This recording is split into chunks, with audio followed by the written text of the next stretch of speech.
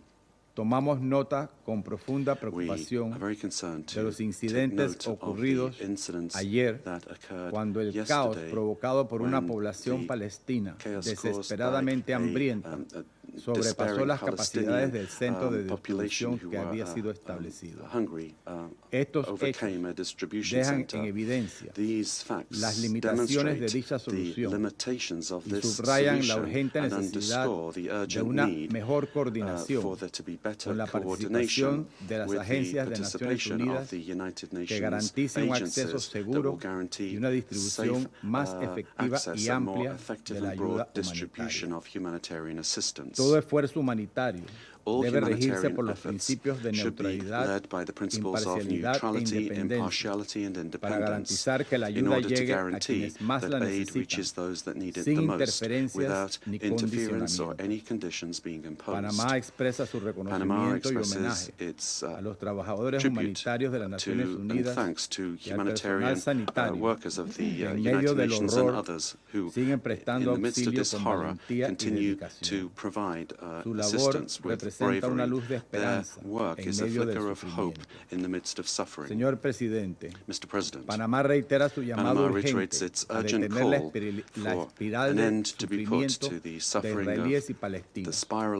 Es la oportunidad de salvar vidas, de permitir que la ayuda humanitaria llegue sin impedimentos y de lograr la liberación digna, inmediata e incondicional de quienes aún permanecen en cautiverio. No hablamos solo de un cese de hostilidades, sino de un despertar moral, de recuperar la noción básica de que toda vida humana cuenta. El futuro de Gaza no puede continuar secuestrado por el extremismo de Hamas ni por su intención expresa de atemorizar al pueblo israelí para mantenerlo rehén de sus amenazas. El futuro de Palestina e Israel no puede seguir siendo rehén del miedo, del odio y de la desesperanza. Solo la valentía política, la compasión, la voluntad auténtica de reconciliación, los esfuerzos para una reconstrucción integral podrán abrir paso a una paz duradera en la que israelíes y palestinos puedan vivir lado a lado en paz, con fronteras seguras, reconocidas y mutuamente respetadas. La paz no es la ausencia de guerra, es la presencia de dignidad. Muchas gracias. I thank the Permanent Representative of Panama for his statement, and now I give the floor to the Permanent Representative of Sierra Leone. Thank you, Mr. President. I also thank Ms. Sigrid Kaag, United Nations Special Coordinator for the Middle East Peace Process ad interim, for a detailed and sobering briefing on the situation in the Middle East, particularly with reference to the Gaza Strip and the West Bank. I also acknowledge the compelling contribution of Dr. Feroze Sidhwa. Mr. President, while Sierra Leone acknowledges the fragile but incremental progress in Syria and Lebanon, the unfolding catastrophe in Gaza and the persistent violence in the West Bank remain matters of grave and urgent concern. The past months have witnessed one of the darkest moments for civilians in Gaza. The persistent obstruction of life-saving humanitarian aid, systematic destruction of civilian infrastructure, and widespread loss of innocent life have breached not only the bounds of humanitarian concern, but also raised serious questions of accountability under international law. The prolonged blockade and the military operations by the Israeli Defense Forces have rendered over 80% of the territory either under evacuation orders or de facto inaccessible. These actions have created catastrophic conditions that imperil the survival of the civilian population and heighten the risk of starvation, malnutrition, and lawlessness. The month of May alone have seen hospitals, such as the Indonesia and European facilities in Gaza, struck by attacks, further diminishing access to urgent care. The repeated targeting of healthcare infrastructure and personnel is a clear violation of international humanitarian law and must cease immediately. Civilian objects must never be used for military purposes, nor civilians used as human shields.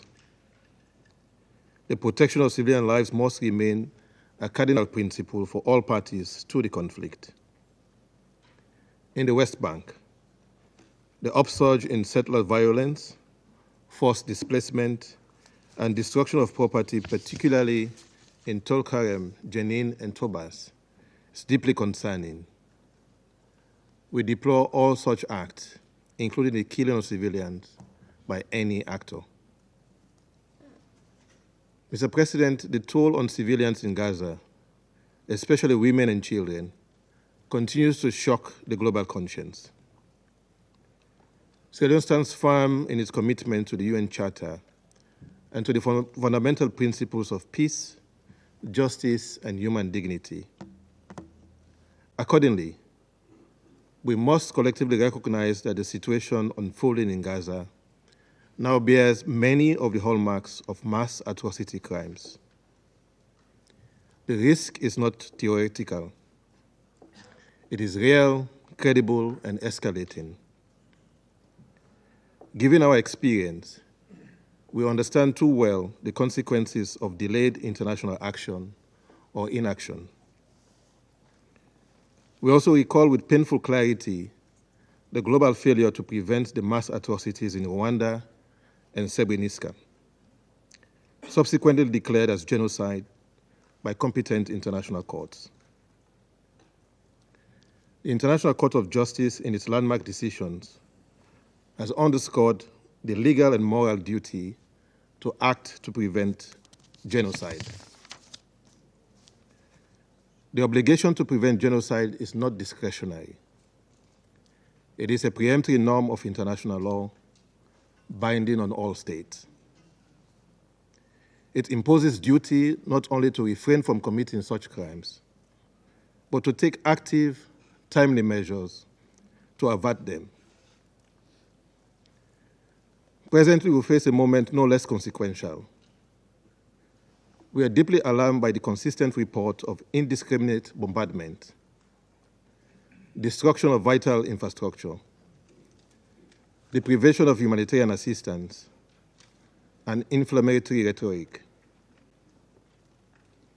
These patterns may contribute to creating conditions of life calculated to bring about the destruction of a group in whole or in part, which is explicitly prohibited under the Genocide Convention, which codifies customary international law.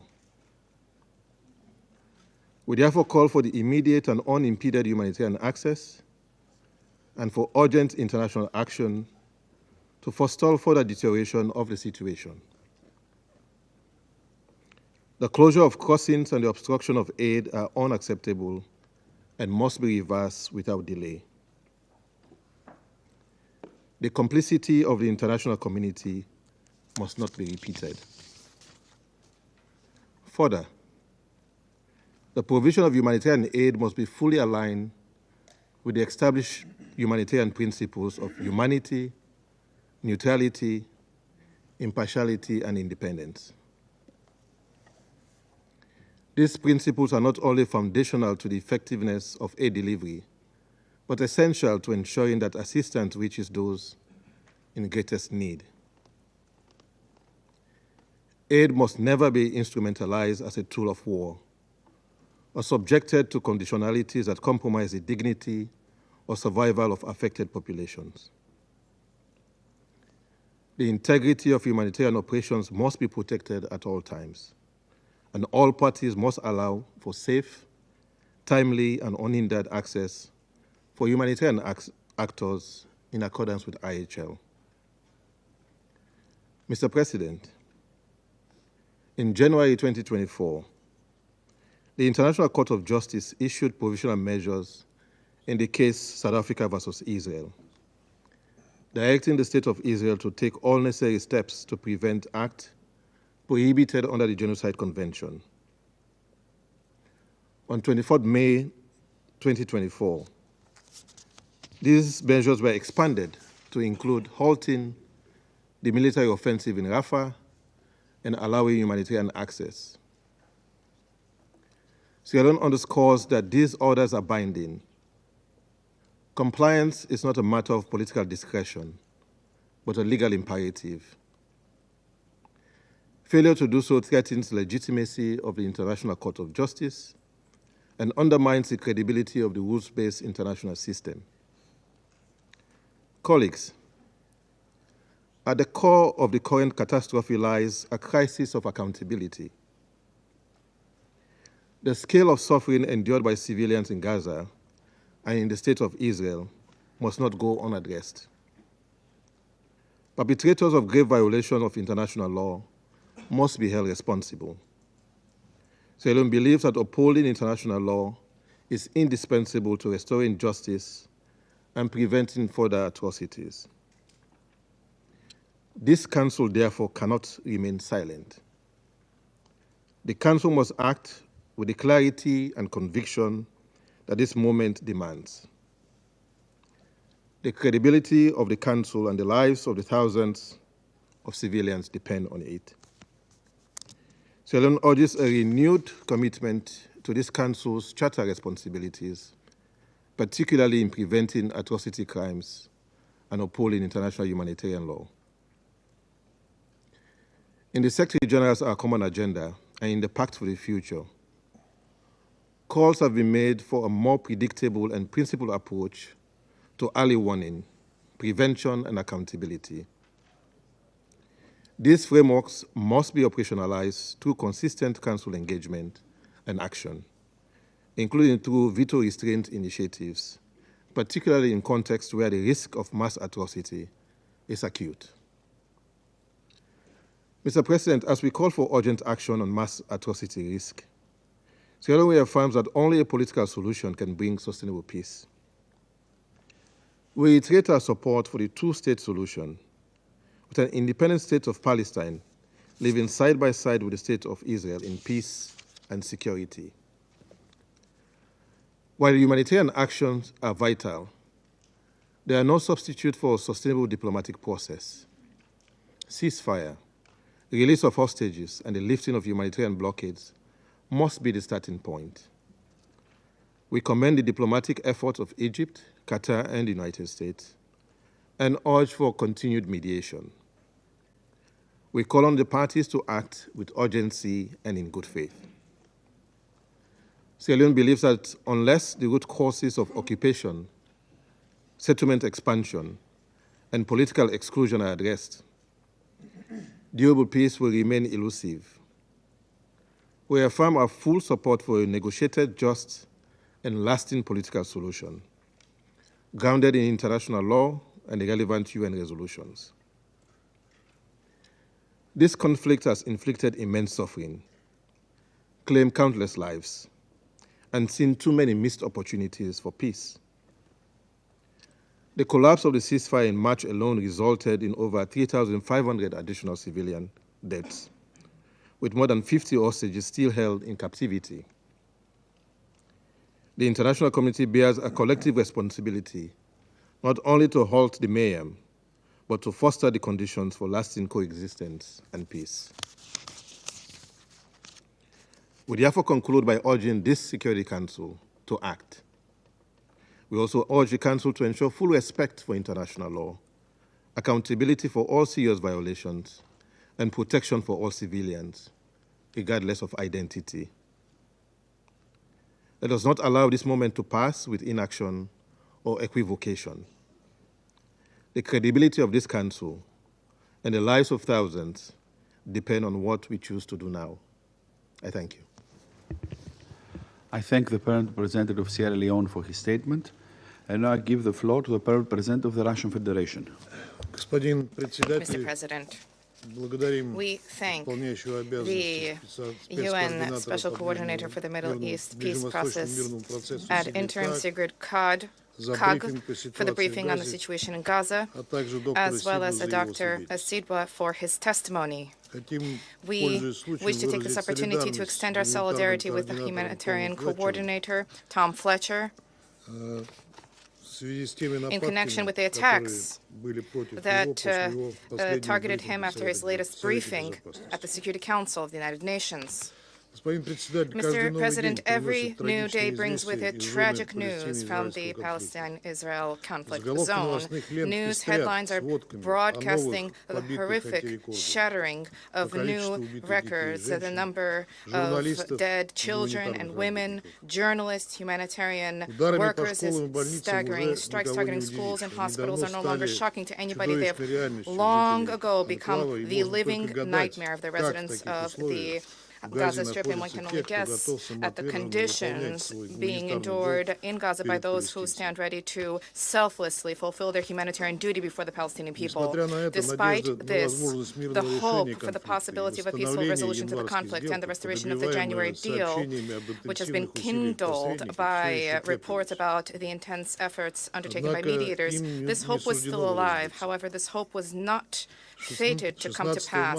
On 16 May, Israel launched the Gideon's Chariots operation, which has further exacerbated the suffering endured by peaceful Palestinian civilians. The biblical name belies the brutal aim of this operation, that is control over all of Gaza, the cleansing of the north of the enclave, of the north of the Strip from its residents, and their forcible displacements to the south. Already today, the IDF controls 77% of the territory of the Gaza Strip. With the resumption of hostilities in March, nearly 4,000 Palestinians have been killed, and since October 2023, nearly 54,000 people have been killed, 123,000 have been wounded.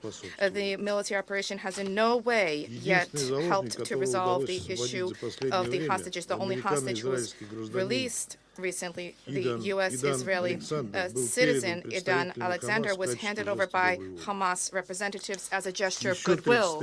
Another 33 hostages were able to return to their homes and reunite with their loved ones as a result of a deal which was reached in January. And the fates of the other hostages gets the backdrop of the active military operations in the Strip remains uncertain. Mr. President, the untold suffering endured by the Palestinian population and the remaining hostages is the result of the humanitarian blockade of Gaza, which Israel imposed on 2 March. Despite the sporadic weakening by the Israeli side of the blockade, as a result of which last week permission was granted for the entry of 400 trucks with assistance, despite that, the blockade has effectively been ongoing. Assistance which is permitted to enter is merely a drop in the bucket against the backdrop of the staggering needs. Let us recall, even before the blockade, in order to meet and address the humanitarian situation in the Strip, there was a need to bring in at the minimum 600 trucks every day. Today, the situation is far more catastrophic. Food supplies are dwindling. Most medicines and medical supplies have been depleted, and there's an acute shortage of fuel in order to provide for operations of basic infrastructure. People are desperate.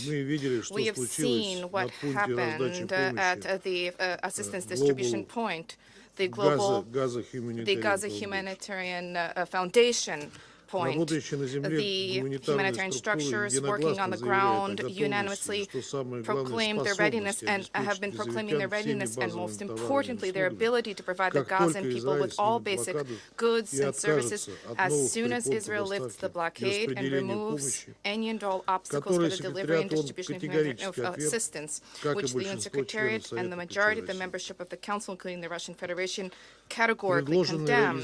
Israel's proposed plan flies in the face of humanitarian principles. This plan disregards the needs of certain categories of citizens, including those residing in remote regions, and on the whole, this jeopardizes the lives of both Palestinians and humanitarian workers. We are equally concerned by the ongoing IDF Iron Wall operation in the West bank of the Jordan River, as well as clashes between Israeli troops, settlers, and local civilians.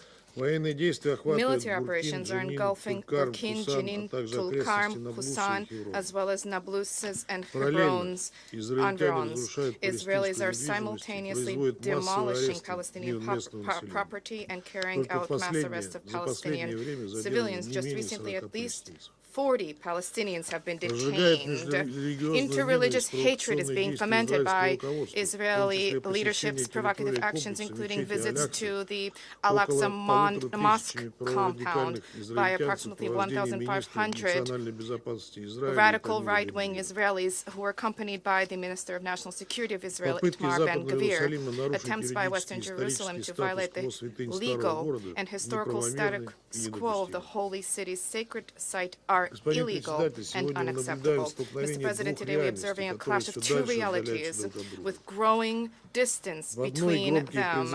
On the one hand, there are loud calls for from the international community for there to be respect for international humanitarian law, a ceasefire, the release of detained persons, and the implementation of the two-state solution. On the other hand, Israel's singular focus on achieving all political objectives through military means alone. They have no scruples about selecting their means and no qualms about loss of civilians until Gaza is completely razed to the ground. In this reality, there is room only for war and Old Testament brutality.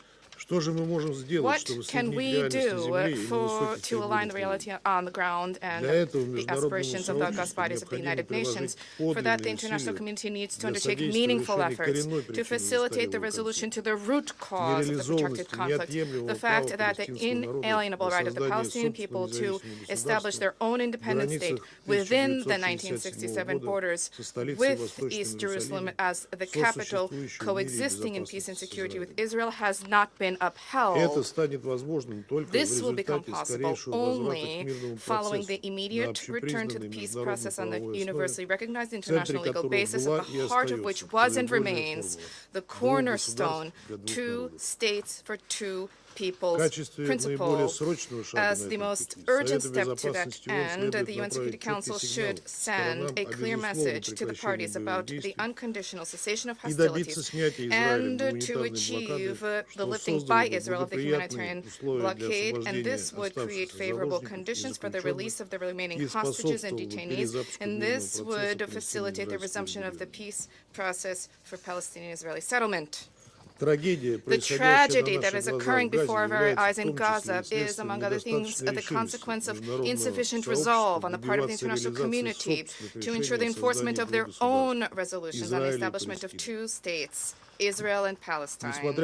Despite the exceedingly difficult context, reciprocal recriminations, and emotions running high, we believe that we need to achieve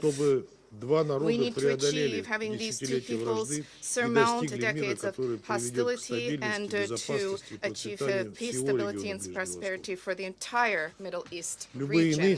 Any other scenarios harbor grave risks, not just for the region, but for all of humankind. Thank you for your attention.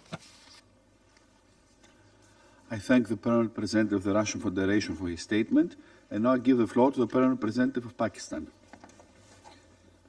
Thank you, Mr. President. Let me also begin by thanking Special Coordinator Sigrid Kaag for her comprehensive briefing today. And we are also grateful to Dr. Feroze Sidhwa for his sobering remarks.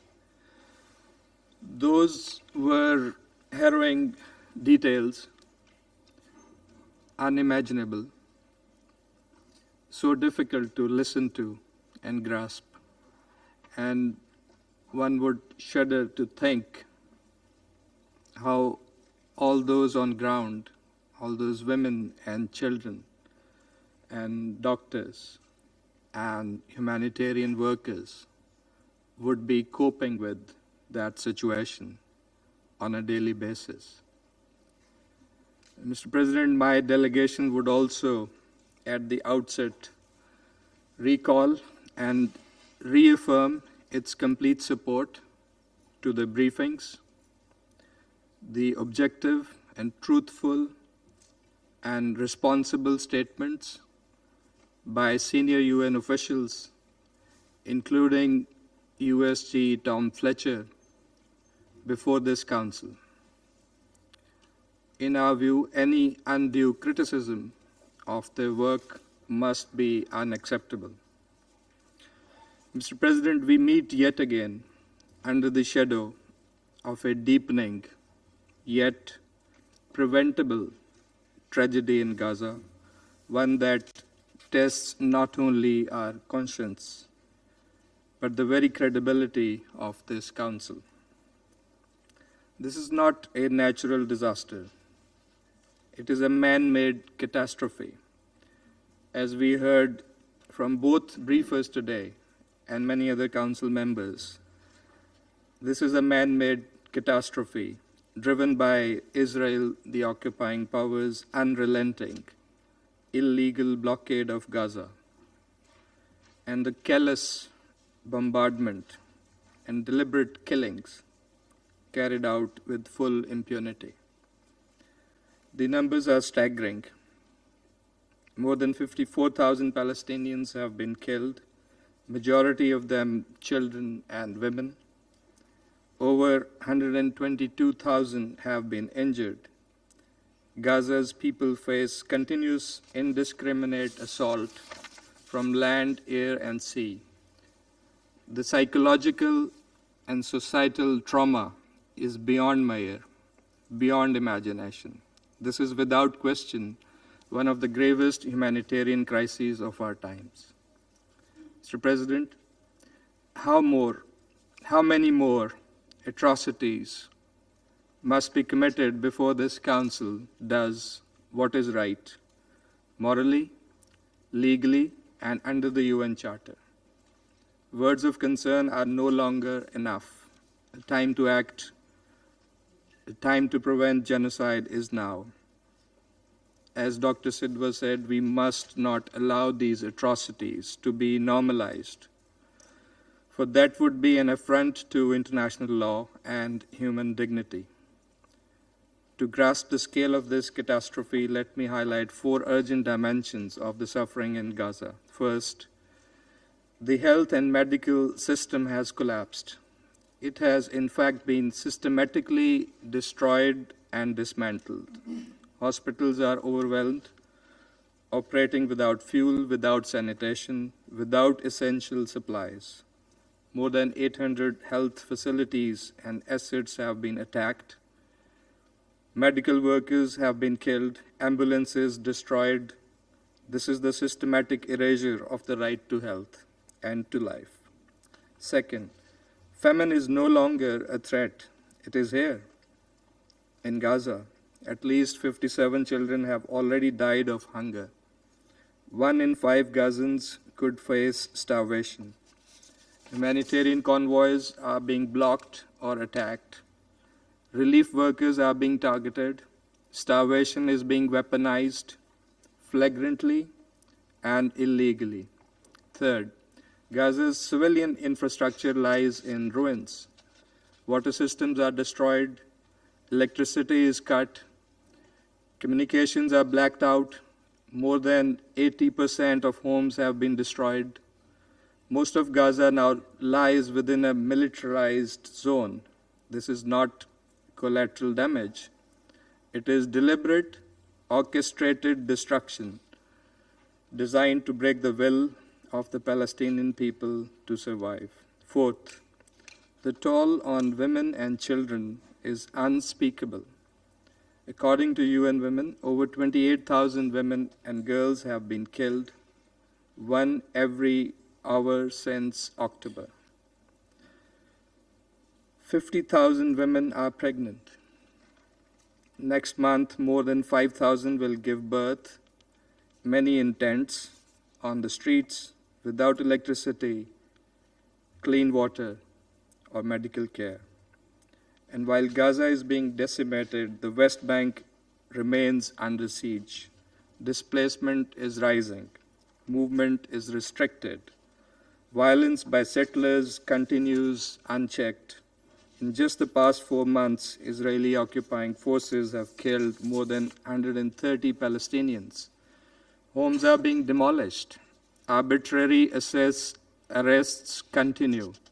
We also strongly condemn the provocative visits by Israeli officials to the Al-Aqsa Mosque compound, violations of the legal and historical status quo. These inflammatory actions threaten to ignite wider regional tensions. The sanctity of Al-Aqsa must be upheld in line with international law and UN resolutions. Mr. President, against this grim background, we call for 4 urgent steps. First, an immediate, unconditional, and permanent ceasefire. Resolution 2735 must be implemented in full. All attacks on civilians must end. We support all continuing efforts to restore the ceasefire. Second, the full and immediate lifting of the Gaza blockade. Humanitarian teams must operate safely and without obstruction. The current trickle of aid is wholly inadequate and unjustifiable. This Council must demand immediate and unconditional removal of all restrictions on the entry of humanitarian aid into Gaza and its safe and unhindered distribution at scale, including by the UN and humanitarian partners, including UNRWA, throughout Gaza Strip, in full compliance with international humanitarian law. Third, any forced displacement of the Palestinians from the Palestinian land must be strongly rejected. Fourth, we must address the root cause, the prolonged occupation and denial of the Palestinians' right to self-determination and statehood. A just peace demands a 2-state solution based on pre-1967 borders with Al-Quds al-Sharif as the capital of an independent and sovereign Palestinian state. The conference next month, to be co-chaired by France and Saudi Arabia, offers a unique opportunity to move concretely and irreversibly in that direction, an objective that is clearly supported by the overwhelming majority of the international community. Mr. President, while that action will take place in the General Assembly, this Council cannot remain a bystander. It must act in accordance with its mandate to protect civilians under siege, to uphold international law, and to speak and to be on the side of the oppressed. The time for equivocation is over. There is no justification whatsoever for the human suffering of the Palestinian people. Yes, we agree. Enough is enough. The cries from Gaza cannot continue to be met with silence. The world cannot afford another day of inaction. History will surely not absolve us of our responsibility. Mr. President, the sense around the table is clear. The urgent asks are so evident. Ceasefire, release of hostages, humanitarian action, and protection of innocent civilians. All of this is doable. We call on all Council members to come together, to act through a resolution, to promote this objective in the immediate term, and to help create an environment conducive for the June conference and ultimately towards a just and lasting settlement of the Palestinian question. I thank you. I thank the Permanent Representative of Pakistan for his statement, and now give the floor to the Permanent Representative of China. Thank you, President. I thank the Special Coordinator and Interim Kaag and Dr. Sidhwa for their briefings. Since May the 16th, Israel has continued to intensify its military offensive in Gaza, which has completely destroyed large, densely populated areas and caused the death of more than 1,000 Gazans in the past 2 weeks alone. The question is repeatedly asked, when will this conflict end? Over the past 600 days, northern, central, and southern Gaza have been ravaged by war, claiming the lives of more than 54,000 people. The population of Gaza has been forcibly displaced time and again. The Security Council and the GA have adopted multiple resolutions calling for an immediate ceasefire, but the conflict has not yet subsided, and the engine of war is still roaring. Continued prolongation of the fighting will not lead to the release of hostages, but only to more death and hatred. The question has been repeatedly asked, are there no limits to the means of this conflict? Even wars have rules. Compliance with international humanitarian law is an undeniable obligation of all parties. In Gaza, however, we have witnessed the red lines of the international law and the bottom line of human morality repeatedly violated and breached. Humanitarian assistance has been weaponized, with 2 million people plunged into extreme hunger as a result of the prolonged blockade. Schools, hospitals, refugee camps, and UN facilities have been targeted. Journalists and humanitarian workers have been mercilessly killed. Securing humanitarian assistance is an obligation of the occupying power under international law. All assistance must adhere to the principles of impartiality, independence, and neutrality. Safety of civilian facilities and humanitarian workers must be guaranteed. All attacks must be strictly investigated and perpetrators held accountable. People were again asking the question, are the Palestinian people to be forced to lose their homes once again? Gaza is in ruins, with living conditions severely jeopardized. Recently, there have been repeated calls from the Israeli side for completely destroying and taking over of all of Gaza. The Israeli army already controls more than 70% of Gaza.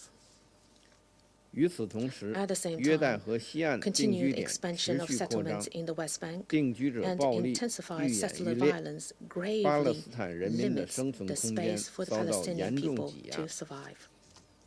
Changing the demographic and territorial composition of Gaza, as well as settlement activities, are in violation of the Security Council resolutions and international law.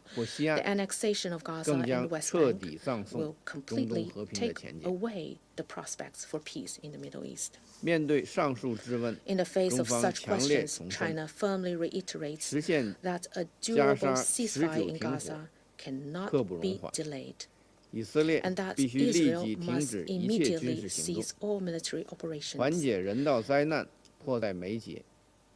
Alleviating the humanitarian catastrophe is immediate. Israel must lift the blockade, fully restore humanitarian access, and support UN and other international humanitarian organizations in efforts to provide assistance.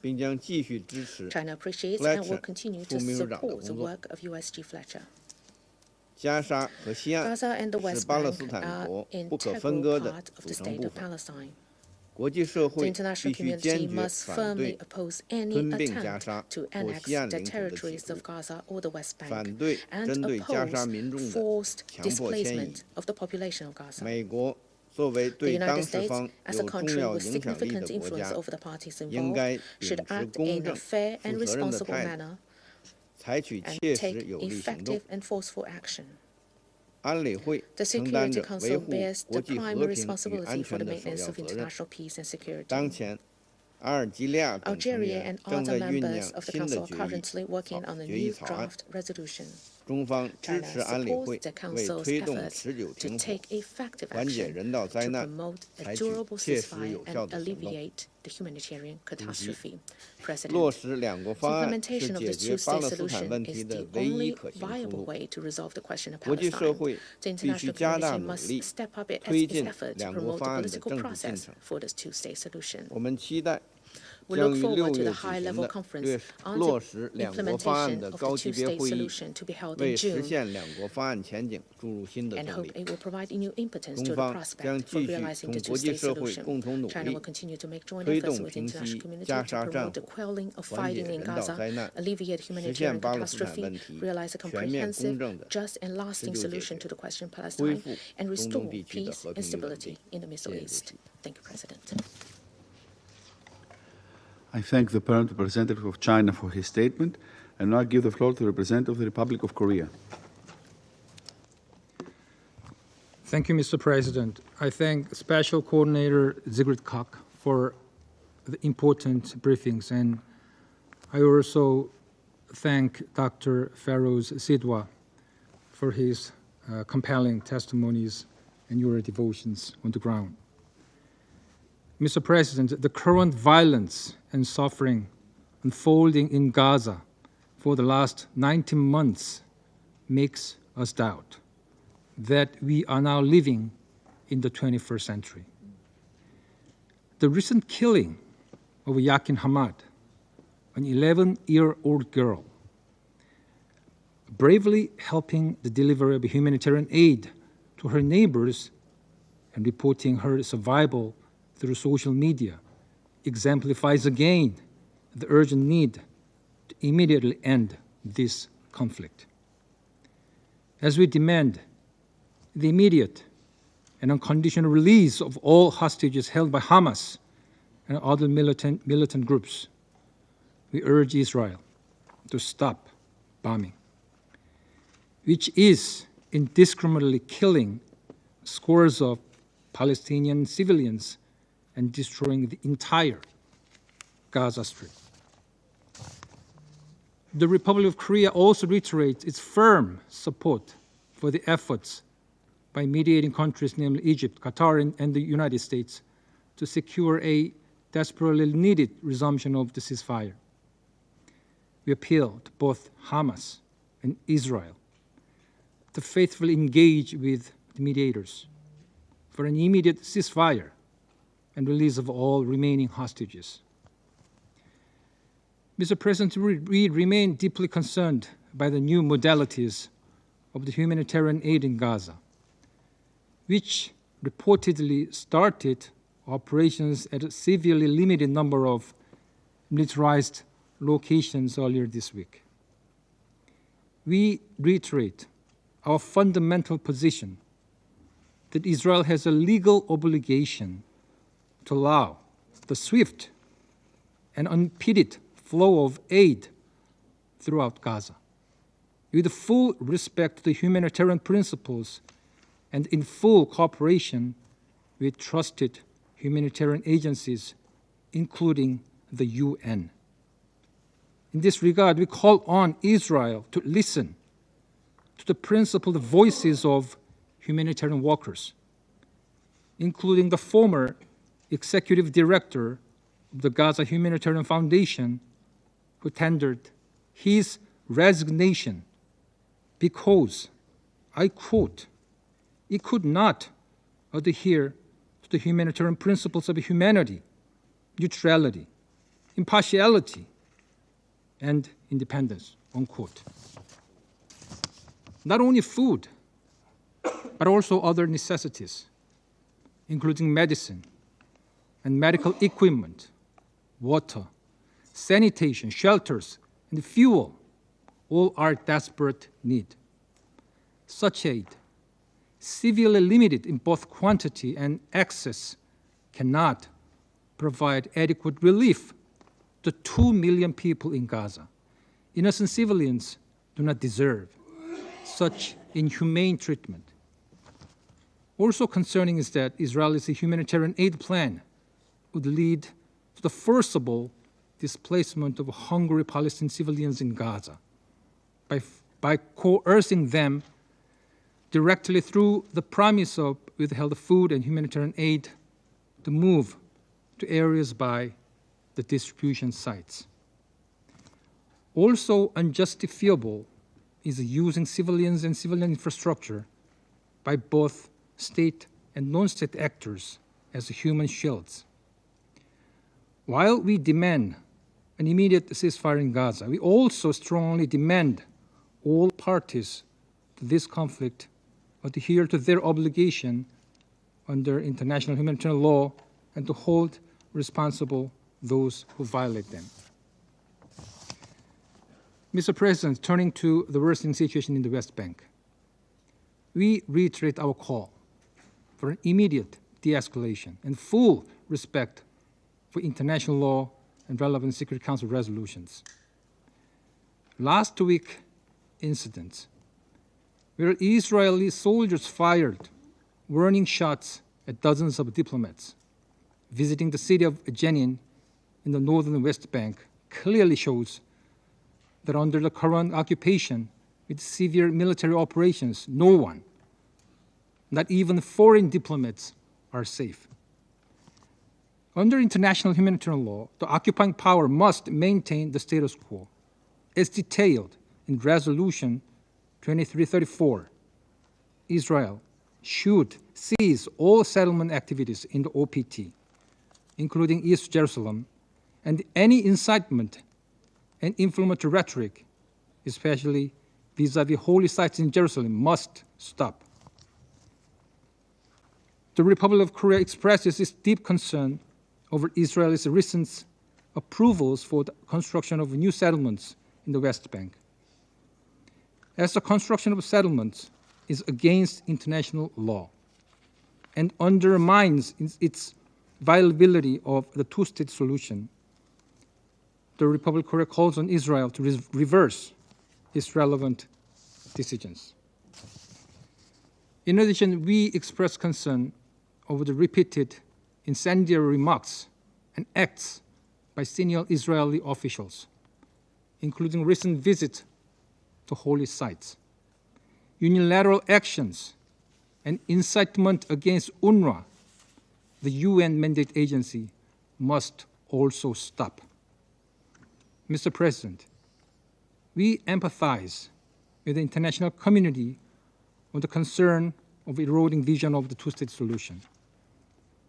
By perpetuating the continuation of violence and agony or denying the existence of the future of neighbors, a just and durable peace cannot be obtained.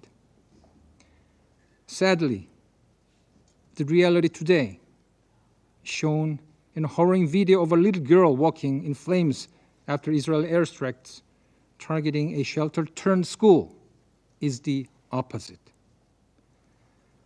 The Republic of Korea thus reiterates its call for an end to the bloodshed and the release of hostages, and reaffirms its steadfast support for the two-state solution, with Israel and Palestine living side by side in peace, security, and dignity.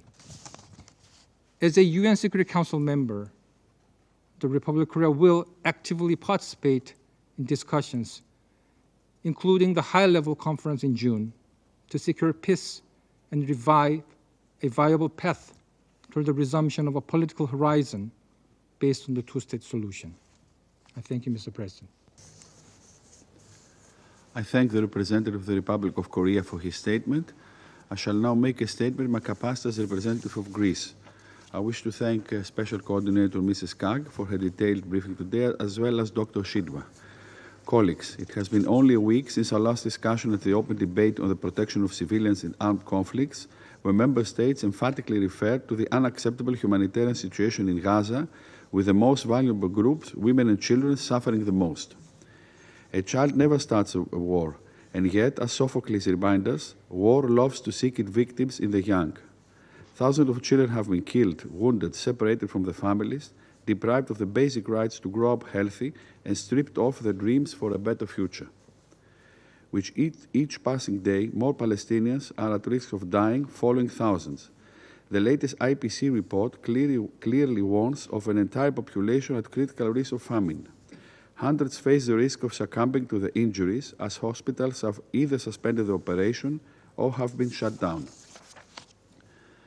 All this suffering could end with a ceasefire and full access to humanitarian assistance. While we welcome the partial resumption of aid delivery to the Strip, it is hardly sufficient. Much more is needed as the population has been denied access to food, medicine, and other critical supplies for almost 3 months now. Blocking aid as a pressure lever is unacceptable. Expanded military operation in Gaza worsen the humanitarian situation. This action will only prolong the suffering of the Palestinians while doing nothing to serve the long-term interest of peace and security in the region. We urge Israel to allow the immediate, full, unhindered flow of humanitarian aid at scale into all parts of the Strip, as it is clearly dictated by international law. Access to electricity and water must be fully restored as well. Dialogue and coordination with the UN and its agencies remain critical in this regard. We share the concerns expressed by UN colleagues at proposals to establish a new mechanism for the delivery of aid which would not meet basic humanitarian principles.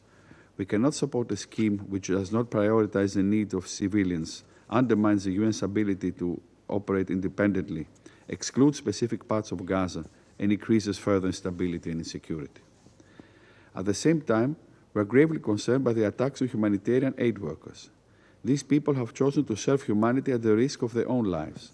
Hence, the safety and security must be guaranteed at all times in accordance with international humanitarian law.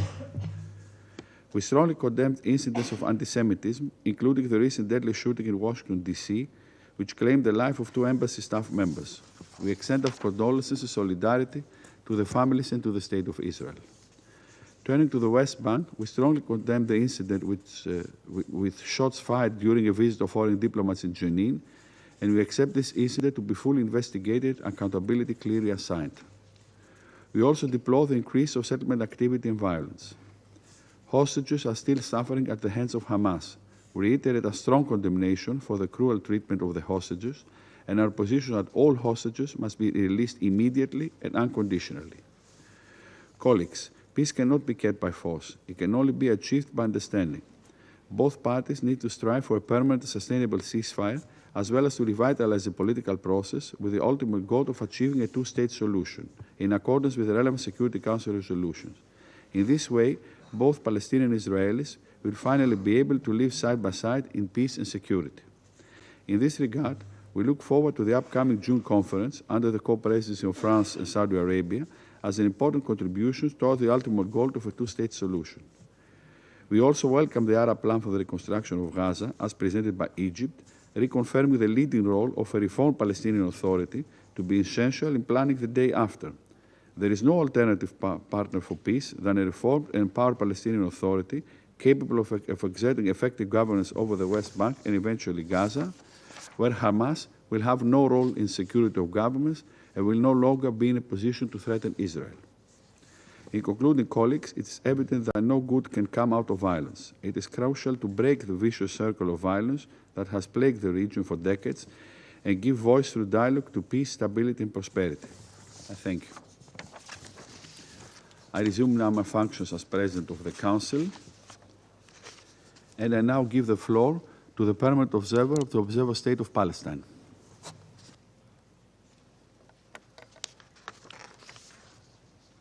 Mr. President, I thank you for convening this meeting and thank UN Special Coordinator Sigrid Kaag for her important briefing and her efforts. I also express our deep appreciation to Dr. Feroze Sidhwa for his compelling briefing, for his service to save wounded Palestinians, especially children in Gaza, and for his appeals for an end to this brutal war on our people. Let me also reiterate our support and gratitude to the Secretary General, Mr. Guterres, to Tom Fletcher, to Mr. Lazzarini, and many others, including the heroic staff of the UN in defending, serving, and saving lives at the expense of theirs. Mr. President, there is cruelty in the bombardments, cruelty in the wanton destruction, cruelty in the blockade, and even cruelty in the distribution of very limited aid. we will be asked, how can you complain about food finally being delivered after having complained about starvation and famine?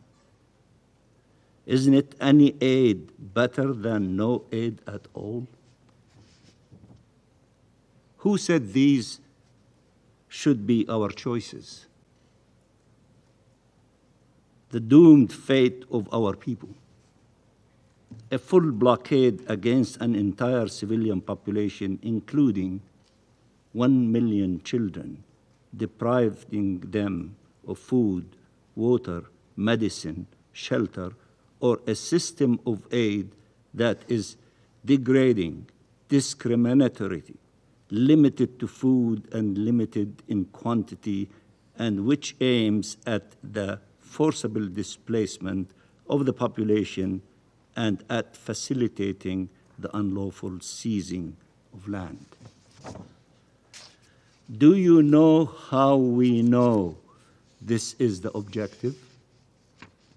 Israeli officials are openly telling the world that this is their intention. Statement after statement, threat after threat.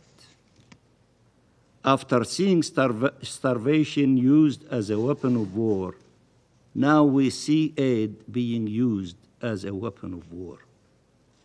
Should we remain silent because the alternative is worse? Or should we stand up for the humanity of Palestinians, of all civilians in any situation of armed conflict? The images of hungry, desperate people storming out of the cages they were forced into in order to get aid is gut-wrenching and heartbreaking. These are people, human beings, deprived of water, food, medicine for so long and hanging to life by a thread. This is outraging the Palestinian people, all of them, including me. It is outrageous to see this situation and still you are not acting. How much more do you want? Israel wants to appear as allowing aid in, while continuing to make sure life cannot actually be sustained in Gaza. If Israel wanted aid in, it would open the crossings and allow humanitarian aid to enter immediately and fully, in coordination with the UN, including UNRWA, which proved during the ceasefire its ability to deliver aid to all those in need throughout the Gaza Strip. The UN plan, with its proven capacity on the ground, remains the only viable plan to deliver aid in line with the humanitarian obligations and principles, and it has all necessary safeguards, if that is the true concern. But the true concern is how to get rid of the Palestinians by killing them, starving them, and destroying Gaza so they have no choice but to leave if they want to live. In his speech yesterday, Netanyahu said two truths. The first is a Freudian slip, and I quote, "When you try to target civilians, you invariably hit civilians." End of quotation. And indeed, Israel has been hitting civilians. The second truth is, and I quote, "You always demonize before you annihilate." Let me repeat it. You always demonize before you annihilate. End of quotation. He was saying that as a historical lesson for all. What did he say about Gaza? And I quote, This is the war of good against evil, the beginning of a determined war that is being waged on the battlefield. It is being waged against the human animals, that's us, against the monsters, that's us, that attacked us with hideous brutality 20 months ago, and we will defeat them and annihilate them. They will not remain. They will not remain, end of quotation. He repeated yesterday, and I quote, "This is a war of civilization against barbarism," end of quotation. We have to ask, is it civilized to bomb indiscriminately, to commit daily massacres, to kill entire families, to destroy all the requirements of life and survival for over 2 million people, including 1 million children? Is it civilized to blockade and to starve a people? If this is civilized, what is barbarism then? Is it civilized to bomb schools, serving as shelters for displaced civilians? When you see the images of 6-year-old Ward al-Sheikh Khalil, the first question should be, how did she find herself amidst the flames, which my brother Ammar showed you the picture? It is because of an Israeli strike on a school turned into a shelter. 36 people were killed in that strike, mostly women and children. Ward survived, but her mother and 5 of her siblings did not make it out of the burning buildings. And again, my brother Ammar showed you the pictures. She will forever have to live with that trauma. And as the distinguished brother Feroze told us, 50% of those who are under 5 years old are not looking for life, they are looking for death, because they cannot bear the pain of losing so many of dear ones, of their families and siblings. If we stop this genocide before she is killed too, Ward. Dr. Najjar, who was honoring her noble mission as a doctor trying to save lives, saw her children as they arrived to the hospital, their bodies burned and already dead. She lost 9 of her 10 children. A horror and trauma the mind cannot comprehend.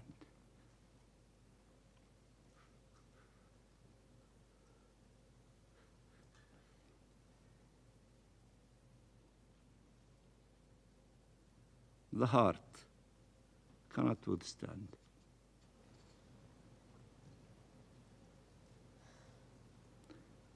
Since Israel broke the ceasefire in March, over 1,300 Palestinian children have been killed, and around 4,000 have been injured. These are children. Children. And still, a war against barbarism. Children.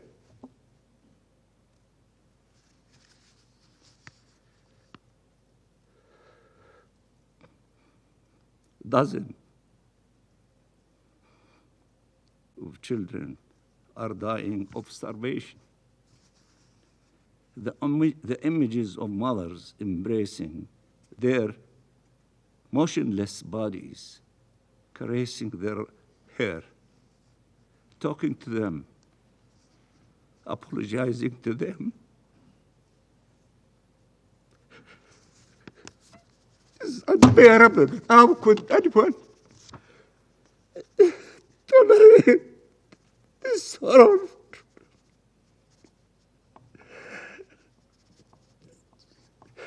Excuse me, Mr. President. I have grandchildren. I know what they mean to their families. And to see this situation of the Palestinians without us having hearts to do something is beyond the ability of any normal human being to tolerate. Flames and hunger are devouring Palestinian children. This is why we are so outraged as Palestinians everywhere, the 14 millions of us in the occupied territories, in the diaspora, in the refugee camps, in far places, all the way to California and in between. We love our children. We love our people. We don't want to see them going through this tragedy and this savage attacks by those who claim the virtues of fighting against barbarism. But Netanyahu mocks claims of starvation in Gaza, despite the overwhelming evidence. And what proof does he rely on? That Israel takes thousands of prisoners and photograph them half naked, and that you can see they are not starving. He is speaking of the prisoners parked in trucks by the hundreds, or in the open last winter and the one before, including children. More inhumane and cruel treatment, more dehumanization, more disregard for basic human decency. Netanyahu claims that Israel is supplying the population with essential requirements: food, water, medicine. That's why he, and I quote him, that's why you didn't have mass starvation at all, he says.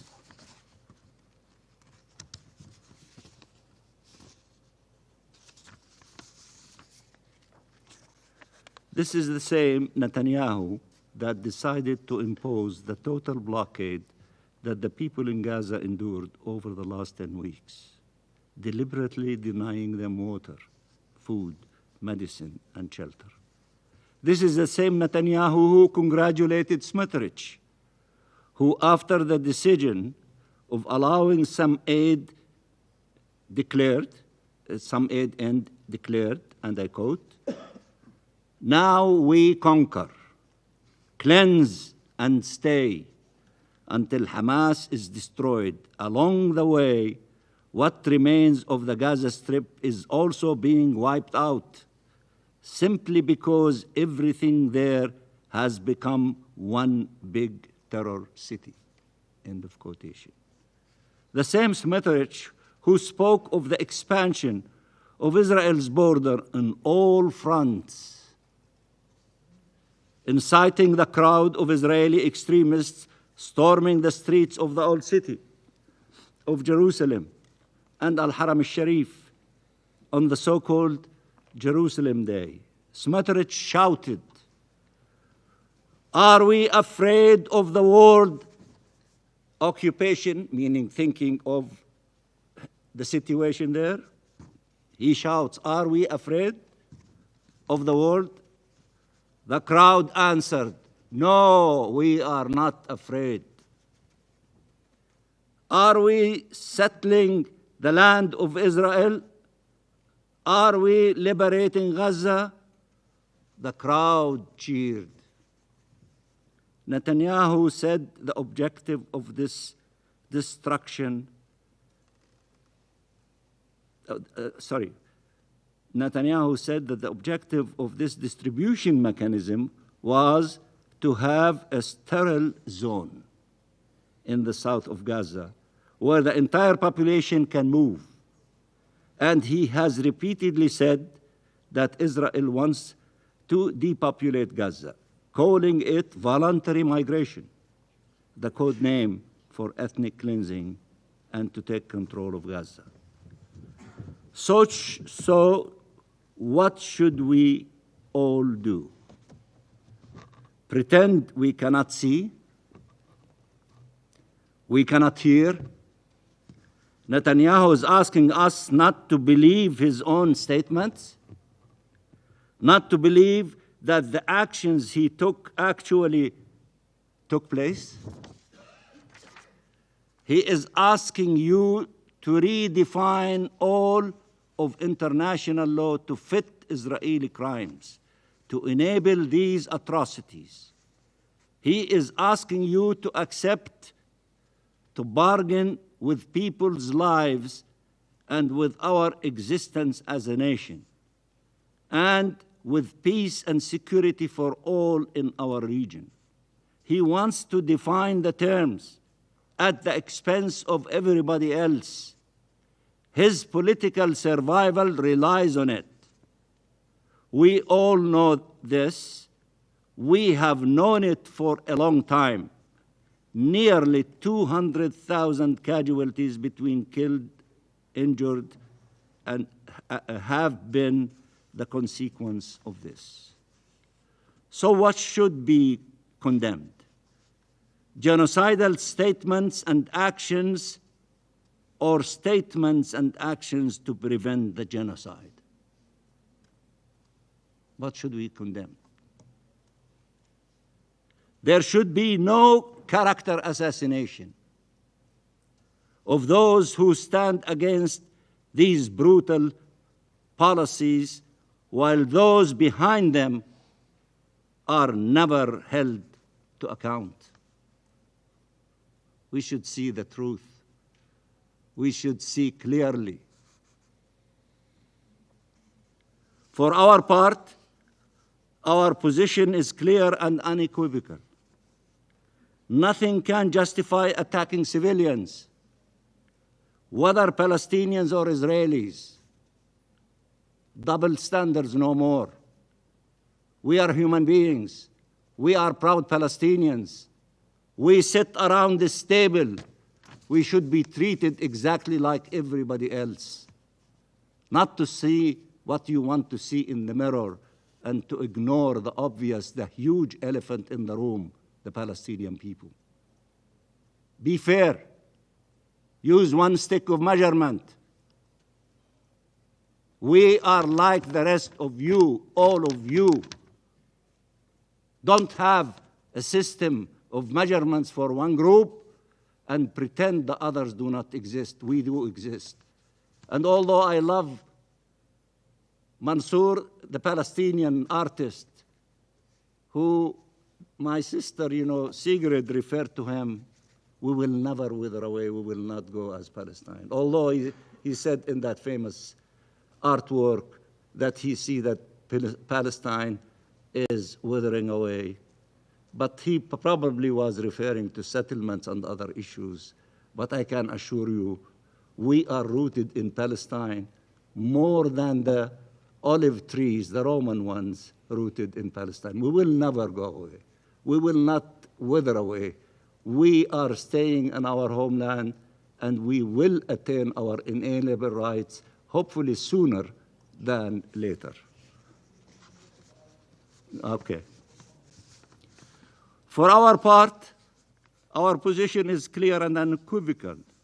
Nothing can justify attacking civilians, whether Palestinians or Israelis. We reject dehumanization and double standards. Palestinian lives are not less important, less sacred, less worthy of protection.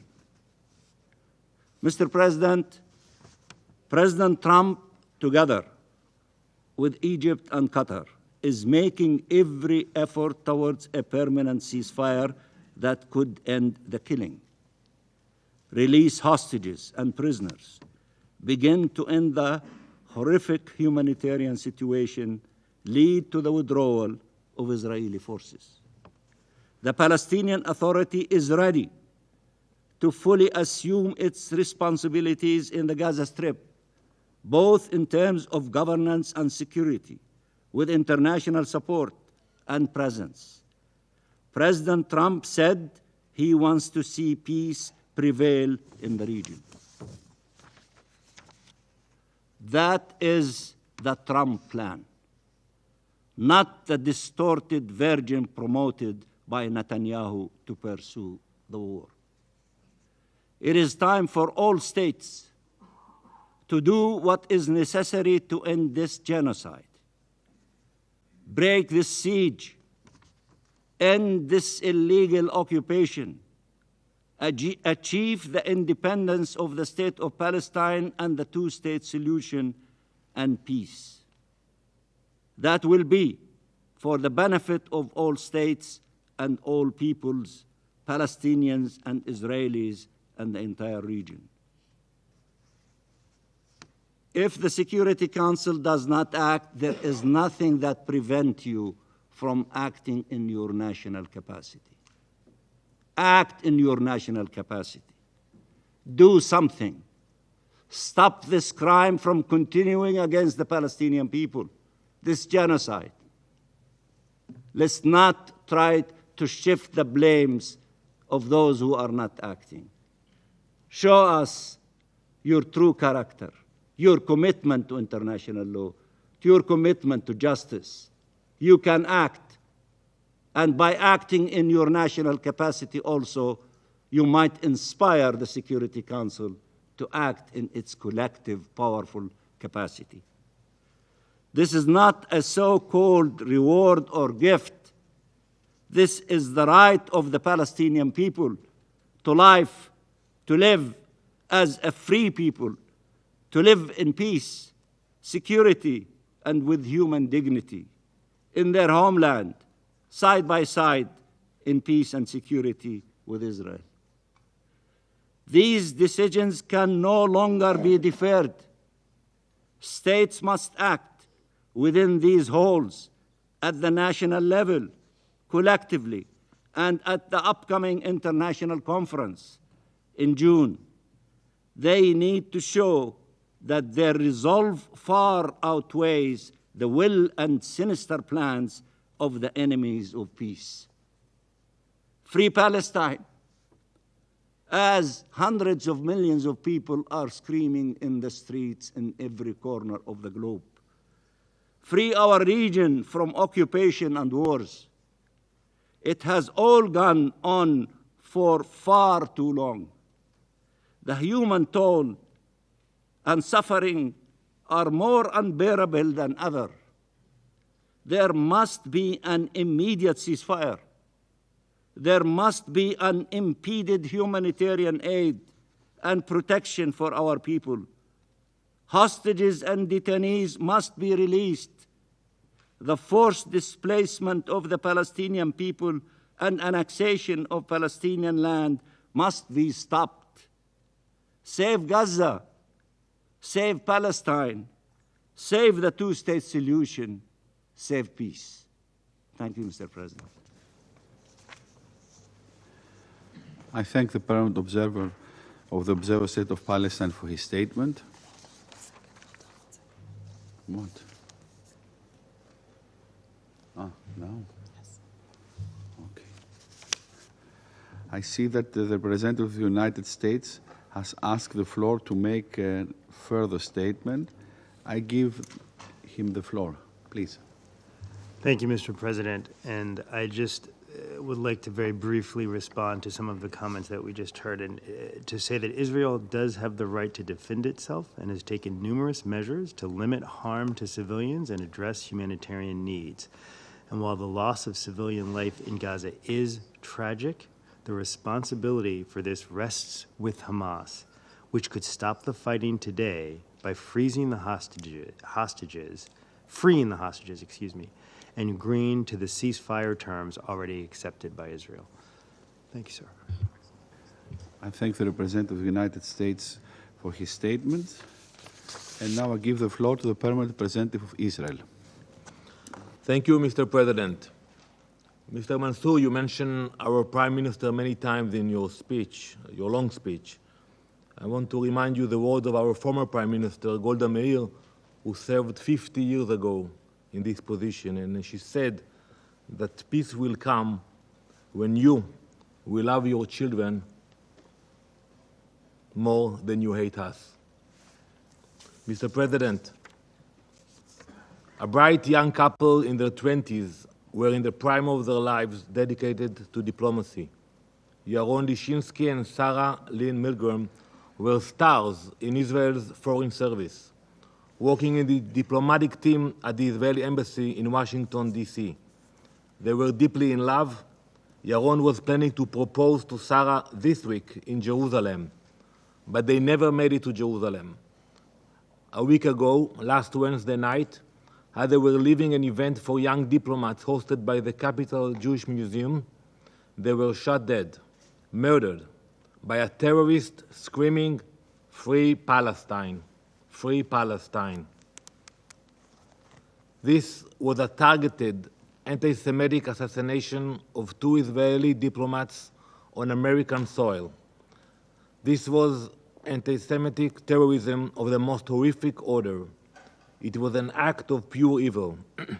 The animal who pulled the trigger was just the final link in a chain of incitement that stretches across social media, across university campuses, across valleys, and yes, across the floor of this very council.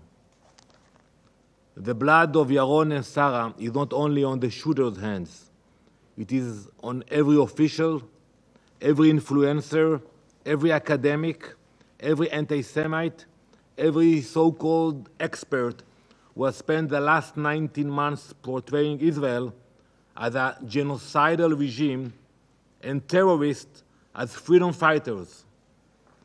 But we cannot talk about such recklessness without talking about Mr. Tom Fletcher, who sat here a few weeks ago.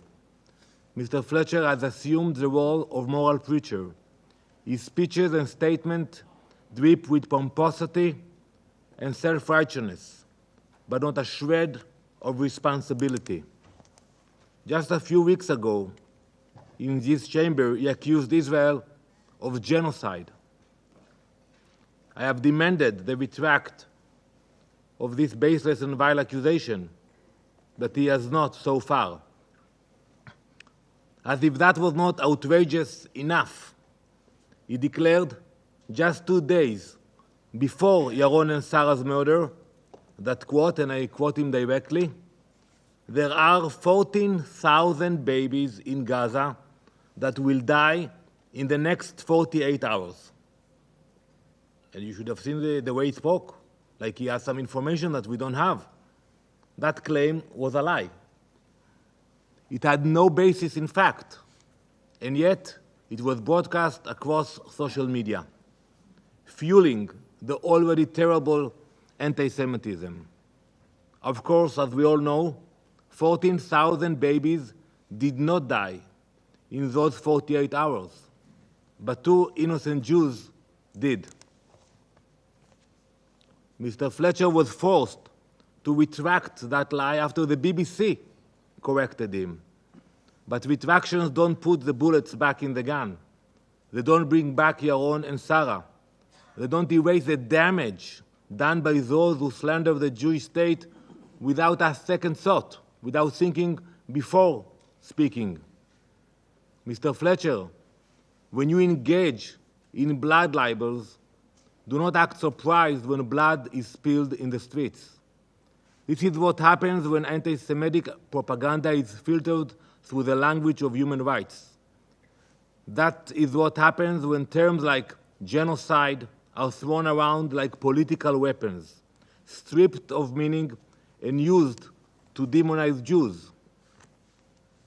This council has become a megaphone for that hate, a place where the worst actors in the international system use the banner of justice to justify violence, a place where the representative of Libya can sit at this very table and desecrate the memory of the Holocaust by calling Gaza, and I quote, 21st century Holocaust.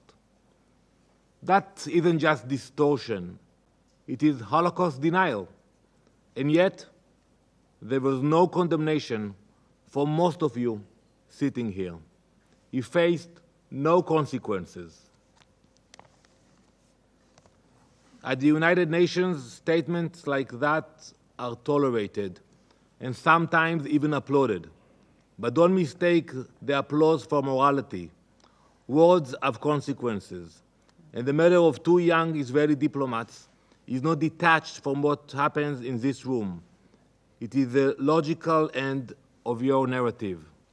The people who chant from the river to the sea are not separate from the people who sit here in suits and ties and accuse Israel of genocide. They are part of the same machine. One provides the lies, the other pulls the trigger. Unfortunately, Mr. Fletcher is not the exception, he is the rule. He is representative of a class of UN officials and so-called neutral experts who have built careers out of moral posturing while taking no responsibility for the consequences of their words. They are very good at that. They speak in sound bites, they issue dramatic proclamations, and then when those proclamations incite hate and violence, they vanish. They deny any role in the bloodshed. Well, we will not let them evade responsibility. We will expose them. Even a day ago, I think Mr. Fletcher came with another provocation. He said 10,000 tracts are waiting to enter Gaza. I don't know if you saw that, only recently. You know what will happen if you line up 10,000 tracts from the border of Gaza? The line will go all the way to Lebanon. So how can you throw numbers like that? You can say there are issues, you can say about public, but saying 14,000 babies, 10,000 trucks, genocide, so easy. Mr. President, while the UN spreads panic and makes declarations detached from reality, the State of Israel is steadily facilitating the entry of aid into Gaza via two methods. First, under the old framework via trucks, and second, under the new distribution mechanism developed in coordination with the US and key international partners. As of now, both mechanisms are working simultaneously and will continue to do so for the immediate future. We are not only allowing aid in, but we are ensuring it reaches the people who need it most. Just this Monday, for example, 170 trucks carrying humanitarian aid entered Gaza through Kerem Shalom crossing. These trucks delivered food, medical supplies, and vaccines. Every single delivery was carefully coordinated to prevent looting by Hamas. Since May 19, almost 9,000 tons of aid have entered Gaza, again carrying food, medical supplies, flour for bakeries, and baby formula. In recent weeks, 4 new aid distribution centers have been established inside Gaza. These centers are operated by international humanitarian organizations and secured by a US civilian security company. They were created to serve one purpose: to ensure aid gets to civilians, not terrorists. 2 of these centers, located in Tel El Sultan in Rafah and the Morag Corridor, began operations yesterday. They are already distributing food packages to thousands of families in need. This is happening despite Hamas's attempts to block civilians reaching the aid by establishing checkpoints and roadblocks. Because Hamas knows if it loses control over the aid, it loses control over the people of Gaza. You know, let's ask ourselves what happened after. Have we heard any condemnation from the UN? Not one word, no statement. But that silence is not the end of the story. It gets worse. The United Nations has once again picked the wrong side.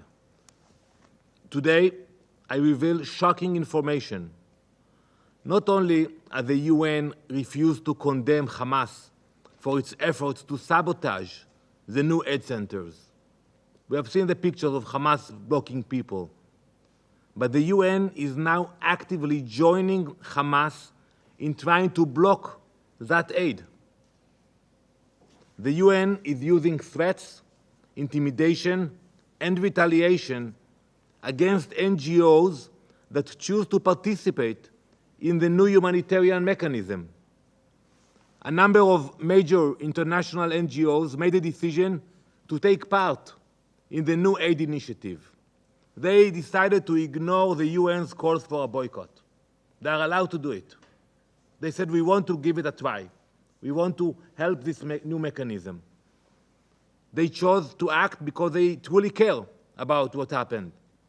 The UN's response was brutal. It was mafia-like. Without any discussion, without due process, the UN removed those NGOs from the shared aid database.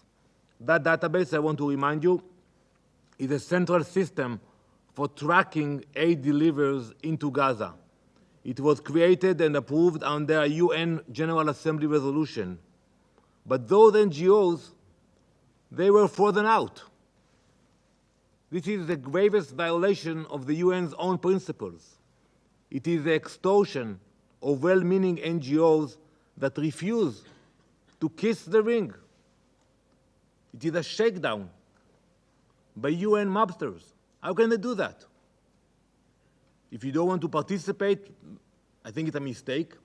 I think there is room for humanitarian aid from all directions at this stage, but to actually threaten NGOs not to collaborate with this new mechanism, I urge the UN, do not let your egos get in the way. Cooperate with the new mechanism. It has begun and it is operational. Shift your focus from dramatic press statements and intimidating NGOs to the work you are supposed to be doing. Mr. President, negotiations for the release of our hostages are ongoing as we speak. We accepted the last offer on the table, but Hamas said no. It is Hamas that has refused every credible offer. It is Hamas that continues to use human beings, our hostages, who they have cruelly held for 600 days now, as currency. But the international pressure remains fixed on Israel, not the terrorists. That pressure only plays into Hamas's hands. It strengthens the terrorists. It prolongs the war. With this pressure, you are not advancing peace, you are advancing Hamas. Still, the simple fact remains that there can be no progress until all our hostages are released. Everyone. No statement, no resolution, no futile conference at the UN will change this. We are committed to bringing them home, through negotiations if possible, through military pressure if necessary. But we will not leave them behind. We will not apologize for defending our people from those who will destroy us. No matter how many lies are told, no matter how many blood libels are spread, we will continue to fight for the lives of our citizens and for the future of our people. Thank you, Mr. President. I thank the Permanent Representative of Israel for his statement, and now give the floor to the Permanent Representative of the United Arab Emirates. سيد الرئيس، يسرني أن ألقي هذا البيان باسم المجموعة العربية وأتوجه بالشكر إلى السيدة سيغريد كاغ على إحاطتها الشاملة ولمسؤولي الأمم المتحدة بمن فيهم السيد توم فليتشر على دورهم الحيوي في ظل الكارثة الإنسانية في قطاع غزة. كما أعرب عن خالص التقدير للدكتور فيروز سدوة على كلمته المؤثرة وتفاؤله في تقديم العون الإنساني لأهالي غزة. to the people of Gaza. السيد الرئيس، Mr. لقد President, شهدنا منذ خرق وقف since إطلاق النار Israel's من قبل breach of the إسرائيل في ceasefire مارس last الماضي March, the تدميرا systematic منهجيا destruction of hope لحياة and life وآمال for over أكثر من 2 مليوني million فلسطيني في Palestinians غزة، in Gaza has been بعد أن persistent. عاشوا في بداية هذا The brief العام period of شهرين relative من calm الهدوء they النسبي experienced during the first 2 الذي months لم of this يدوم year طويلا، was abruptly فسرعان ما shattered استأنفت when قوات Israeli الاحتلال occupation الإسرائيلي forces هجماتها على resumed their القطاع، attacks on the strip, وتحولت الآمال turning the التي fragile عاشها aspirations of المدنيون civilians إلى into كوابيس haunting حقيقية. nightmares. وتتجسد The هذه magnitude of المأساة this في unfolding قصة tragedy is الدكتورة painfully captured in the إيلاء story of النجار، Dr. Ala طبيبة al-Najjar, الأطفال في a مستشفى ناصر، pediatrician at Nasser التي Hospital فقدت who 9 lost من 9 أطفالها of her العشرة 10 في children قصف in an إسرائيلي Israeli استهدف منزلها airstrike that hit her بينما home كانت في while she المستشفى was تعالج treating ضحايا wounded العدوان، victims of the في ongoing حادثة attacks. تمثل وللأسف Regrettably, وجها the واحدا heartbreaking فقط incident من is الأوجه just one العديدة aspect of Gaza's للمأساة في غزة. ongoing tragedy. وتجدد المجموعة In العربية this regard, إدانتها the Arab group للحصار reiterates its الشامل strong الذي condemnation فرضته of Israel's إسرائيل على complete قطاع غزة، blockade of the Gaza Strip ومنعها and the لدخول persistent المساعدات denial of الإنسانية لحوالي humanitarian 3 aid أشهر، for nearly 3 الأمر الذي months. أدى إلى This تفاقم blockade الأوضاع has الإنسانية severely worsened the وصولا humanitarian إلى حد crisis, المجاعة driving التي the بدأت population to the brink تتجسد of famine, ملامحها with clear بالفعل. warning signs already ومع emerging. تراكم أكثر من With over 160,000 طن 160,000 من tons of الإمدادات food supplies الغذائية stalled at على border المنافذ، crossings, the يتكشف deliberate أمامنا use of starvation بوضوح as الاستخدام a weapon of المقصود war is للتدوير كسلاح starkly حرب evident, في انتهاك صارخ constituting a للقانون الدولي blatant الإنساني. violation of international humanitarian law. وعلى الرغم من سماح إسرائيل Although مؤخرا Israel بدخول recently 400 permitted 408 trucks to شاحنة enter مساعدات Gaza إلى غزة via the عبر Kerem معبر Shalom كرم أبو crossing, سالم، فقد تم only تسليم المساعدات 115 من have delivered 115 assistance, شاحنة فقط، بما a يمثل drop قطرة in في the محيط ocean الاحتياجات compared to الإنسانية Gaza's الهائلة في overwhelming غزة، humanitarian needs. بينما لم تصل أي Notably, من none هذه of these المساعدات aids إلى have شمال reached the القطاع. northern Gaza Strip. ولا شك بأن مشهد The الفوضى chaos التي عمت unfolded أحد at an aid مراكز توزيع distribution المساعدات center في in غزة Gaza بالأمس yesterday يثبت underscores the مجددا urgent ضرورة need إيصال for the المساعدات إلى immediate, كافة full and أرجاء unhindered القطاع delivery of aid بشكل to all فوري areas of the وكامل Strip, وكاف ودون عوائق، وبالتنسيق مع الأمم المتحدة coordinated with the United وفقا Nations لخطتها according to its المكونة من 5 5-phase مراحل plan لتوزيع to reach المساعدات all على جميع those in need مستحقيها في غزة. in Gaza Strip. وتطالب المجموعة The Arab العربية group urges إسرائيل Israel بالسماح to بتنفيذ هذه implement الخطة this دون plan تأخير without delay, وفاء fulfilling its بالتزاماتها كقوة responsibilities قائمة as an بالاحتلال، occupying power. فيما تجدد The group المجموعة also رفضها reiterates its للنظام rejection المقترح من of إسرائيل Israel's بشأن proposed المساعدات aid والذي mechanism, which يخالف مبادئ violates العمل the principles الإنساني of humanitarian والتزامات action إسرائيل and بموجب its القانون الدولي obligations under الإنساني. international humanitarian law. وفي هذا السياق In this ترحب context, المجموعة the بصدور group عدد من welcomes a البيانات number حول of فلسطين statements خلال شهر issued مايو in May الجاري، وفي concerning مقدمتها Palestine, البيان including الصادر the joint في 16 declaration of من the مايو 16th of May عن 7 دول issued by أوروبية 7 وهي European countries, أيسلندا namely Iceland, وإيرلندا Ireland, ولوكسمبورغ Luxembourg, ومالطا Malta, والنرويج Norway, وسلوفينيا Slovenia, and Spain. وإسبانيا. والبيان The joint المشترك statement الصادر as well of في 19th May من مايو issued عن المملكة by the المتحدة United وفرنسا Kingdom, وكندا، France and فضلا عن Canada, البيان as well as الصادر the في اليوم statement of نفسه 19th عن May, the عدد من same الدول day, issued المانحة by في a هذا number الشأن. of donor countries. كما تعيد The group also المجموعة التأكيد على ما ورد في بيانات اللجنة الوزارية المكلفة من القمة العربية الإسلامية بشأن غزة، وآخرها البيان الصادر في 25 من مايو الجاري. وبالتوازي مع ذلك يشكل التصعيد العسكري الإسرائيلي منذ منتصف مايو تطورا خطيرا يهدف لفرض سيطرة دائمة على القطاع إلى جانب المحاولات لعسكرة المساعدات الإنسانية وفرض السيطرة عليها تحقيقا للهدف المعلن بجعل الحياة مستحيلة في غزة ودفع سكانها للهجرة القسرية والاستيلاء على الأرض الفلسطينية في انتهاك صارخ للقانون الدولي. ومن جانب آخر تدين المجموعة العربية التصعيد العسكري الإسرائيلي في الضفة الغربية واستمرار إسرائيل في هدم المنازل وضم الأراضي وتوسيع المستوطنات وترسيخ الاحتلال. وتشدد المجموعة على وجوب احترام الوضع القانوني والتاريخي القائم للمقدسات الإسلامية والمسيحية في مدينة القدس. كما تؤكد المجموعة رفضها القاطع لمحاولات التهجير القسري للشعب الفلسطيني من كامل أراضيه، وتؤكد على محورية الخطة العربية الإسلامية للتعافي المبكر وإعادة إعمار وتنمية غزة المقدمة من مصر بالتنسيق مع دولة فلسطين والأمم المتحدة، والتي لاقت ترحيبا دوليا واسع النطاق. وتحث المجموعة على توفير الدعم السياسي والمالي اللازم لتنفيذ الخطة والمشاركة بفعالية في المؤتمر المنتظر لاستضافته في القاهرة لبحث سبل إعادة إعمار القطاع. إلى جانب ذلك تطالب المجموعة العربية إسرائيل برفع القيود المفروضة على عمل وكالة الأونروا والتي يمثل دورها العمود الفقري للاستجابة الإنسانية في الأرض الفلسطينية المحتلة، ويجسد التزام المجتمع الدولي تجاه حقوق لاجئي فلسطين بما في ذلك حقهم في العودة والتعويض تماشيا مع القرارات الأممية ذات الصلة.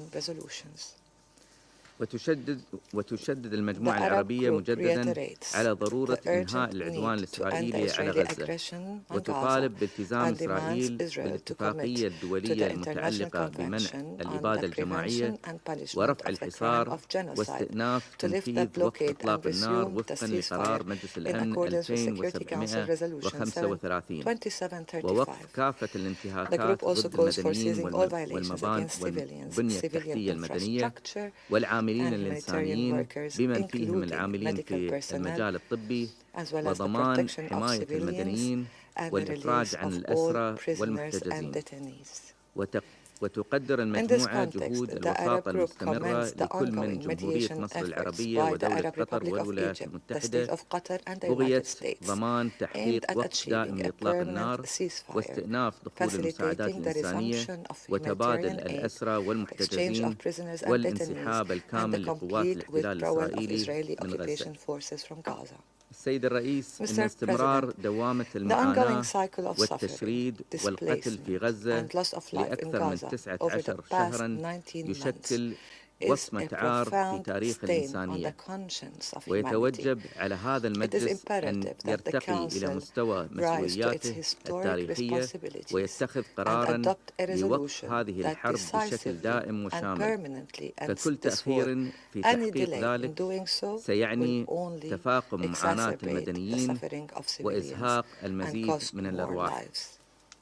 وعليه تدعو المجموعة العربية مجلس الأمن إلى الانخراط الإيجابي مع مشروع القرار المطروح من قبل الجزائر والمدعوم من عدد من أعضاء المجلس، والذي يدعو لوقف إطلاق النار فوراً ومن دون شروط ورفع جميع العراقيل عن المساعدات الإنسانية وتوزيعها وفقاً للمبادئ الإنسانية. وبينما نتطلع إلى المؤتمر الدولي رفيع المستوى حول حل الدولتين المقرر في يونيو برئاسة مشتركة للمملكة العربية السعودية والجمهورية الفرنسية، فإننا نؤكد أن نجاح أي جهد دبلوماسي يتطلب إرادة سياسية صادقة والتزامات واضحة من جميع الأطراف لتحقيق السلام. وعليه تطالب المجموعة العربية الدول التي لم تعترف بدولة فلسطين بعد بالقيام بذلك وتوفير الدعم السياسي والمالي للشعب الفلسطيني ولدولة فلسطين ولسيادتها على كامل الأرض الفلسطينية المحتلة بما في ذلك القدس الشريف، ووضع حد للانتهاكات القانون الدولي وكافة محاولات الضم والتهجير، ودعم الخطة العربية الإسلامية لإعادة الإعمار إلى جانب توفير الحماية الدولية للشعب الفلسطيني. ختاما، تجدد المجموعة العربية التزامها الثابت بالعمل مع جميع الشركاء نحو التوصل لحل شامل للصراع مبني على حل الدولتين وقراراتها الشرعية الدولية and relevant international resolutions, a settlement that ensures ending the occupation, establishing an independent Palestinian state with Jerusalem as its capital to pave the way toward achieving a just and lasting peace, as well as security and stability across the region. Thank you, Mr. President. I thank the representative of the United Arab Emirates for their statement. There are no more names inscribed in the list of speakers. The meeting is adjourned.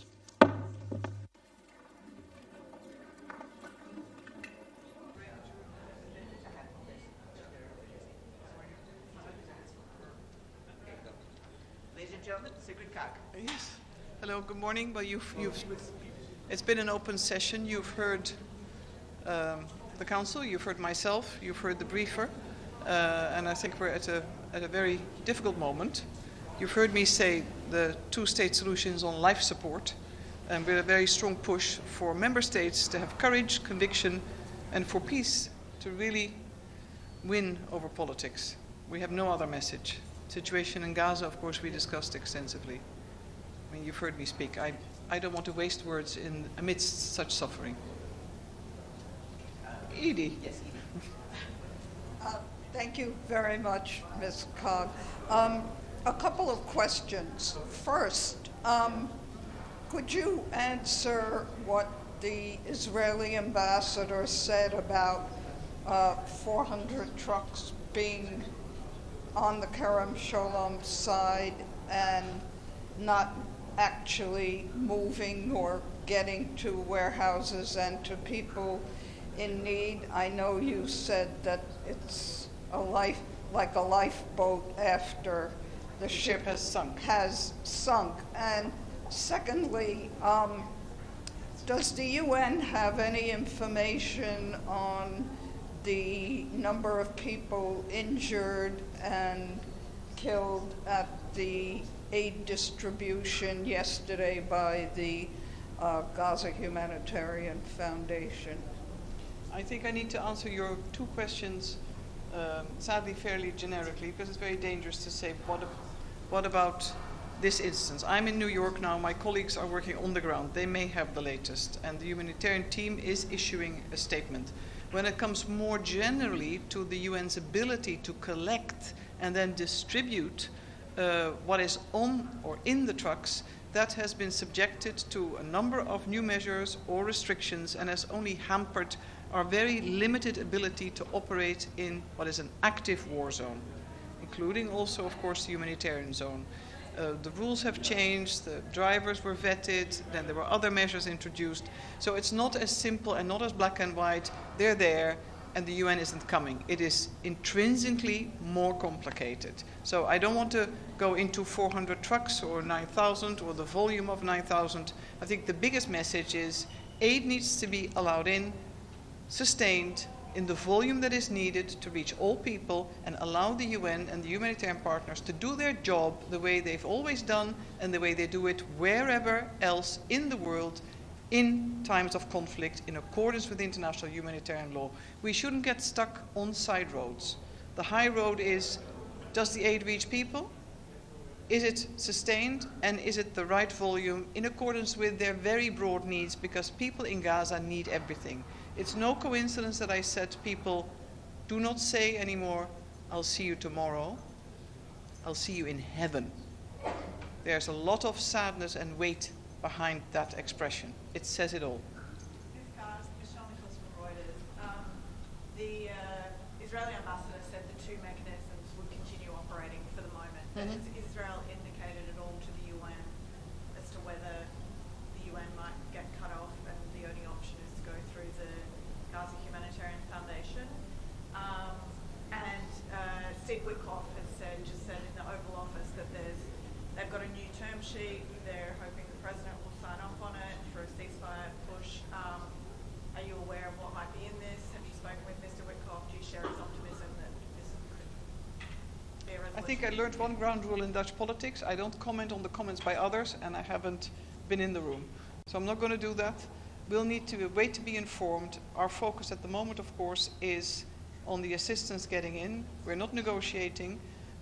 We obviously keep pushing for an immediate ceasefire and the unconditional release of the hostages, as well as the return of the remains. But the negotiators are dealing with this. When it comes to how long will the UN or partners be allowed to function, first of all, we were told as of 25th of May, 25th of May, the foundation would take over. Well, we've seen that. Now there's a space, it seems, where we are working in parallel. There's no cutoff date. The point is, we need to reach all people in Gaza. They shouldn't be displaced again and again just to receive aid, and it needs to be done on a daily basis in a manner that is incumbent and aligned with international humanitarian law. I'm not going to speculate about the rest. The UN's plan is very clear, and we continue to ask support for our way of working. Sorry. Kristen Salumi from Al Jazeera English. I noticed you were speaking with the U.S. Representative on the sidelines here. The UN has really been sidelined not only in the aid process but in the peace process. Can you give us any indication of your relationship with the United States officials and what your appeal to them has been? Well, I think our appeal is not different from Party A to Party B. I think the line when it comes to realization of rights, safety and security of Israel, the need for a two-state solution, not now, not next week, it should have been achieved a long time ago. Those are, I think, principled positions by the UN. We're willing to facilitate, willing to help, we're on the ground. That doesn't differ. Earlier I've had a number of contacts with the new officials of the new US administration, but we know there is a different way of working, and we're very frequently in touch with the negotiators, particularly Egypt and Qatar.